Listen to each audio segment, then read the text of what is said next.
चलत रहे। एक गीतिया के स्वर्गीय दादा राम कैलाश गुरु जी अपने जवानी के आलम में गावत रहे। भैया सूरज भैया आहो खड़ा हुए कहाँ पंछो आप सब जमीन पे बैठे वाले जमींदार है, चौकी पे बैठे वाले चौकीदार है, गद्दा बैठे वाले लोग गद्दार हैं। तो कथा बैठे आम तकिए बैठे देख ले बिट्टी ऊंचे ना सबसे बड़ा गद्दार तू है। एक गीतिया के बड़ा लहाई के गाँव में दादा राम कैलाश गुरु जी अच्छा भदोही में बाजिया से कोनो दुल्ही अपने सैया के मनावत व कहे जी का मानी जा। अबे तक आप लोग प्रेमी प्रेमिका के बात बड़ा सुने इतनी सब बुढ़वा और बुढ़िया के बात। हाँ, दादी दादा की बात है। दादी दादा हमरे काका वाली है। हमरे काका अरे जब ऋषि आए जब काके अरे बड़ा प्रेम से मनावे धीरज भैया। काका सिवारी में भाग जाते रहे। कैसे मनावे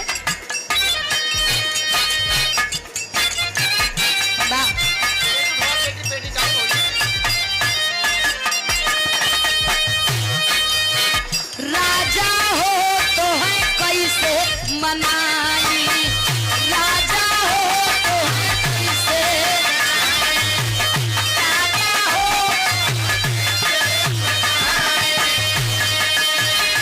अरे रतियई में हमरे ना लागे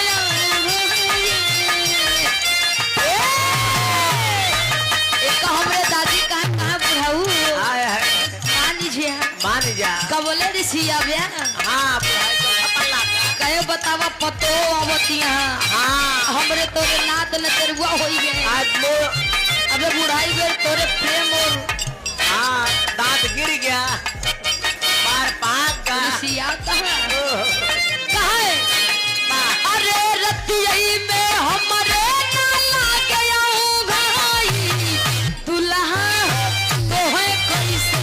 मनाई राजा हो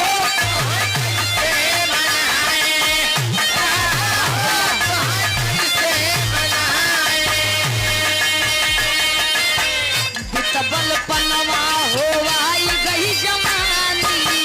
बितबल पनवा हो आई गई जमानी बितबल पनवा हो आई गई जमानी अरे रही रही के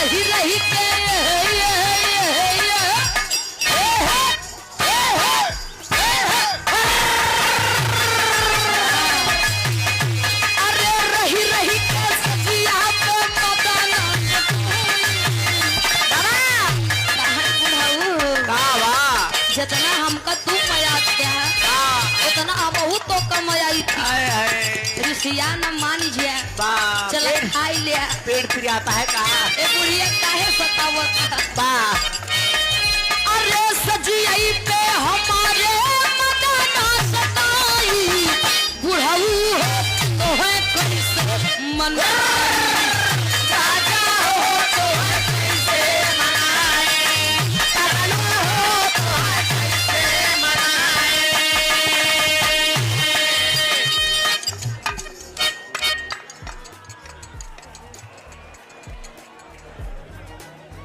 और सराय चौहान की पावन धरती से शिववंश भैया हमारे गार्जियन जी की ओर से 1 रुपया का महान आशीर्वाद बहुत बहुत प्रणाम बड़का भैया के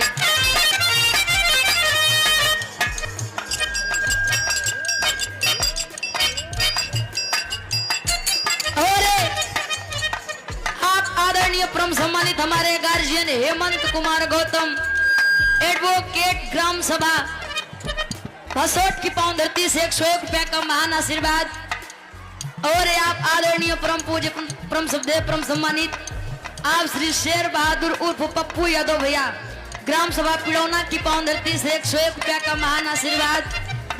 और आप आदरणीय परम सम्मानित हमारे गार्जियन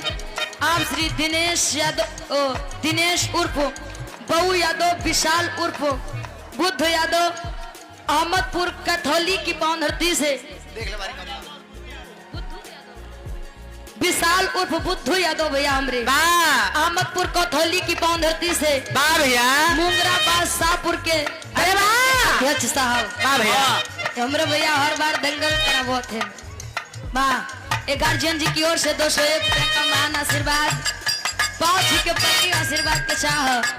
कि हम बच्चे अपने कला में कामयाब हैं। वाह भैया कहे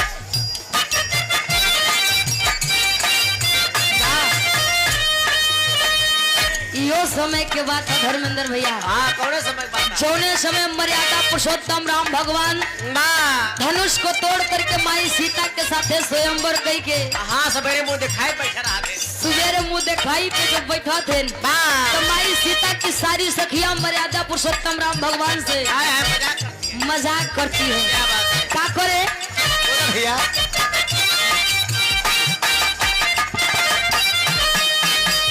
अब के गए कब यही बाहो बला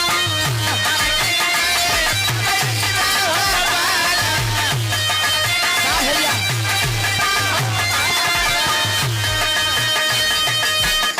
कबरी आया ता दुल्हन पाया कबरी आया दुल्हन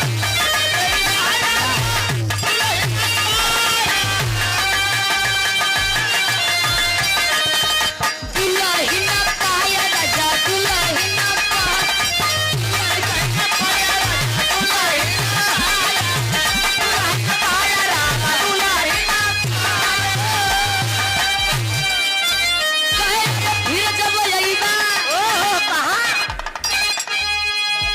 अयोध्या में आहो अरे कहे फिर जब अइबा तो कुछ न कुछ पैबा हे बाला अब के गए तब अइबा हो बाला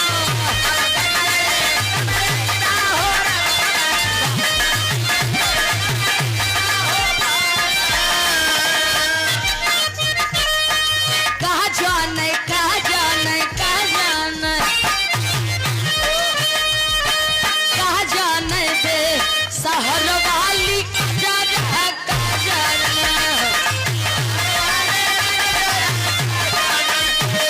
हाँ भैया ये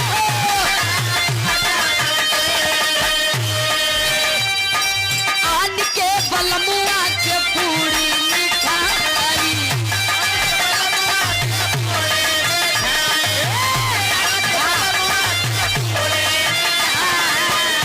अरे अपन है बालम का भिगोई दे बजरिया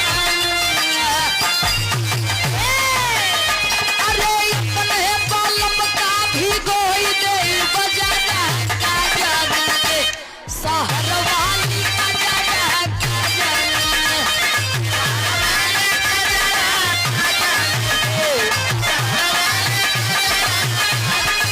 हाँ भैया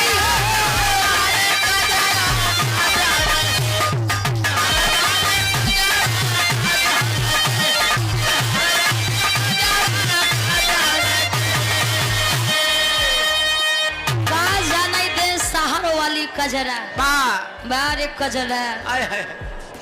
भैया पहले रात हमरे काकी दादी और अमावस के दिन कोसम काजर पड़े वाह और राती में सबके लगा दे लड़का सले बुढ़ापा तक। वाह मान ला कभो दादी भोरे तो सीख कहत रही हुई है हाँ हो बरस अच्छा हाँ लगाई लो संतराम बेटवा हाँ लगाई लो नहीं अगले जन्म में छछुंदर हो गया हाँ पता लागे कोलियो कोलियो घूमई कर हाँ तो हो लगा लिया एक हमार दादी कहाँ है भैया सुबेरे सोए उठे सब पर खजरौटा वाली आँख बड़ा नीक लगे वाह लेकिन यहाँ हाँ 500 रुपये का लड़की काजर याद पेंसिलिया वाली इतनी बड़ी हाँ उसे 3-4 काम करा थे वो कौन कौन भैया ए बरौनी करिए करे और आरी ही लगावे होटलाली कारी लगावे 4 काम करा थे थोड़े से बड़ा जानकारी इनका बा भाई यानी कि हम लड़की हमके उतना नहीं पता बा इनका ज्यादा बा अब पता कैसे बा इनका हम बतावत है हाँ, अब हम जब सवेरे हमसे नाइट लेंगे अपन तो अमेठी जाइए पहले शॉपिंग करी है वहाँ 500 रुपये के लाइक में काजर खरीदिए ले जाए हमरे बुआ के देंगे बुआ हमरे जब 3-4 जगह लगाएंगे तो बड़ा ध्यान से देखा तोरे बुआ के ना दे ताहा मौसी समाय पुरानी आराना संबंध बा बाजियो से तुम आना और बिरहा के सोर दे किया जाए छोटा सा बिरहा हो जाए